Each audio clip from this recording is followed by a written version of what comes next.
ನಮಸ್ತೆ ಸ್ನೇಹಿತರೆ, ಹೇಗಿದ್ದೀರಾ ಎಲ್ಲರೂ? ನಾನಿವತ್ತು ನಿಮಗೆ ಚಿಲ್ಲಿ ಪೌಡರ್ ಚಿಕನ್ ಕಬಾಬ್ ಮಾಡೋದು ಹೇಗಂತ ಹೇಳ್ಕೊಡ್ತಾ ಇದ್ದೀನಿ. ಅರ್ಧ ಕೆಜಿಯಷ್ಟು ಚಿಕನ್ ತೊಗೊಂಡಿದ್ದೀನಿ. ಉಪ್ಪು, ಖಾರ, ಅರಿಶಿನ ಪುಡಿ, ಬೆಳ್ಳುಳ್ಳಿ ಶುಂಠಿ ಪೇಸ್ಟ್ ಮಾಡಿಟ್ಕೊಂಡಿದ್ದೀನಿ. ಒಂದು ಎಗ್ ತೊಗೊಂಡಿದ್ದೀನಿ. ಇಲ್ಲಿ ಕಬಾಬ್ ಮಸಾಲ ಪೌಡರ್ ತಗೊಂಡಿದ್ದೀನಿ. ಆಮೇಲೆ ಒಂದು ಅರ್ಧದಷ್ಟು ನಿಂಬೆಹಣ್ಣು. ಮಧ್ಯದಾಗ ನಾನಿಲ್ಲಿ ಶುಂಠಿ ಬೆಳ್ಳುಳ್ಳಿ ಪೇಸ್ಟ್ ತೊಗೊಂಡಿದ್ನಲ್ಲ ಅದು ಹಾಕ್ತಾಯಿದ್ದೀನಿ. ನಾನಿಲ್ಲಿ 1 ಸ್ಪೂನಷ್ಟು ಶುಂಠಿ ಬೆಳ್ಳುಳ್ಳಿ ಪೇಸ್ಟ್ ತೊಗೊಂಡಿದ್ದೀನಿ. ರುಚಿಗೆ ತಕ್ಕಷ್ಟು ಉಪ್ಪು ನೋಡ್ಕೊಂಡು ಹಾಕ್ಕೊಳ್ರಿ. ನಾನಿಲ್ಲಿ 1 ಸ್ಪೂನಷ್ಟು ಅಚ್ಚ ಖಾರ ಪುಡಿ ಹಾಕ್ತಾಯಿದ್ದೀನಿ. ಒಂದು ಚಿಟಿಕೆ ಅರಿಶಿನ,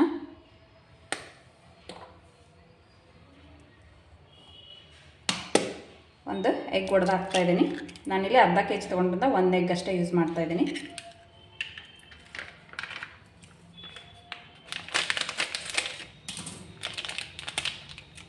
ಕಬಾಬ್ ಪೌಡ್ರು,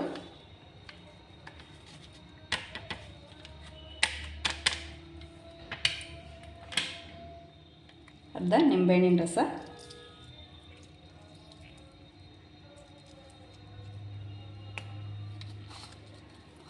ಇದನ್ನೆಲ್ಲ ಪೂರ ನೀಟಾಗಿ ನೀವು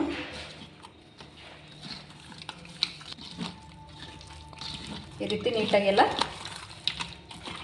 ಮಿಕ್ಸ್ ಮಾಡಿಕೊಳ್ಳ್ರಿ.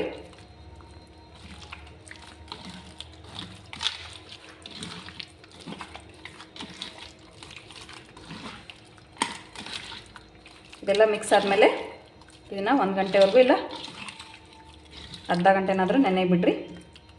ಅದು ಉಪ್ಪು ಖಾರ ಮಸಾಲೆ ಎಲ್ಲ ಹಿಂಡ್ಕೊಳ್ಳುತ್ತೆ. ನೋಡಿ, ಈಗ ಹಾಫ್ ಆನ್ ಅವರ್ ಆಗಿದೆ, ಎಲ್ಲ ನೀಟಾಗಿ ಹಿಂಡ್ಕೊಂಡಿದೆ. ನಾನಿಲ್ಲಿ ಒಂದು ಬಾಣಲಿಲಿ ಎಣ್ಣೆ ಕಾಯಕ್ಕಿಟ್ಕೊಂಡಿದ್ದೀನಿ. ಬರೀ ಈಗ ಕಬಾಬ್ನ ಫ್ರೈ ಮಾಡ್ಕೊಳ್ಳೋಣ.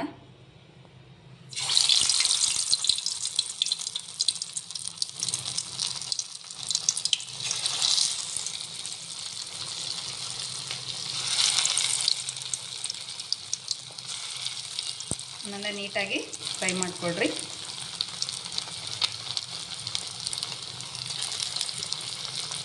ನೋಡಿ, ಈ ರೀತಿ 2 ಸೈಡು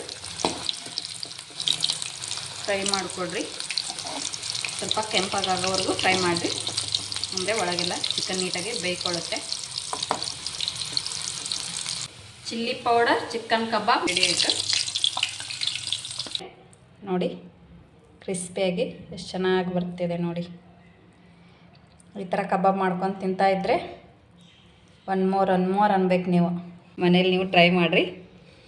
ಟೇಸ್ಟ್ ಹೇಗಿತ್ತು ಅಂತ ನನಗೆ ಕಮೆಂಟ್ ಮಾಡಿ. Thank you.